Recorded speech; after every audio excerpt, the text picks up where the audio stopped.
بسم اللہ الرحمن الرحیم۔ السلام علیکم ناظرین۔ ایک مرتبہ حضرت موسیٰ علیہ السلام اللہ تعالیٰ سے ملاقات کے لیے جا رہے تھے۔ ایک جگہ آپ علیہ السلام کو پتھر سے رونے کی آواز آئی تو اس سے پوچھا کہ تو کیوں رو رہا ہے؟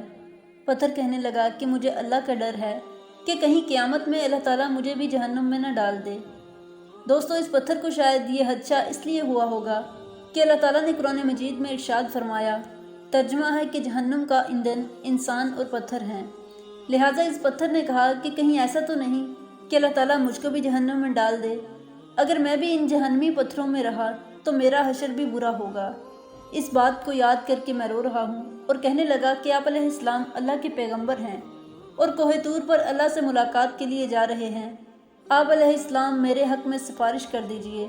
حضرت موسیٰ علیہ السلام نے اسے تسلی دی اور کہا، میں اس وقت اللہ کے دربار میں جا رہا ہوں، اللہ سے دعا کر کے تیری بخشش کروا دوں گا۔ حضرت موسیٰ علیہ السلام کوہ طور پر پہنچتے ہیں، اللہ سے باتیں کرنے لگے۔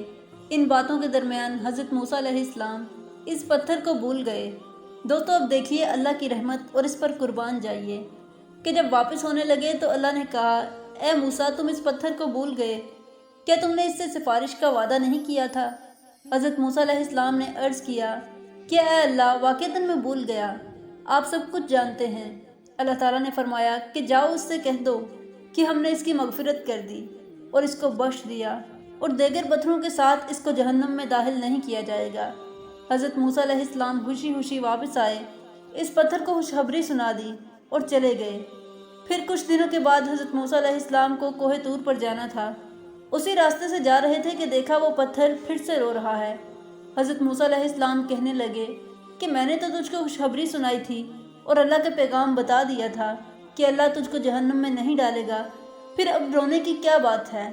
پتھر کہنے لگا، اے موسیٰ علیہ السلام، اس وقت میں اللہ کے خوف کی وجہ سے رو رہا تھا اور اب میں اللہ کی محبت میں رو رہا ہوں کہ جس اللہ نے مجھے ایسی نعمت عطا کی، کیا اس کی محبت میں مجھے رونا نہیں چاہیے؟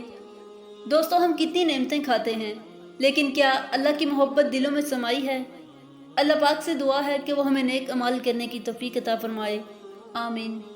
دوستو، ویڈیو اچھی لگی ہو تو ویڈیو کو لائک کریں اور چینل کو سبسکرائب کریں تاکہ مزید ایسے اسلامک واقعات کی ویڈیوز آپ تک بآسانی پہنچ سکیں۔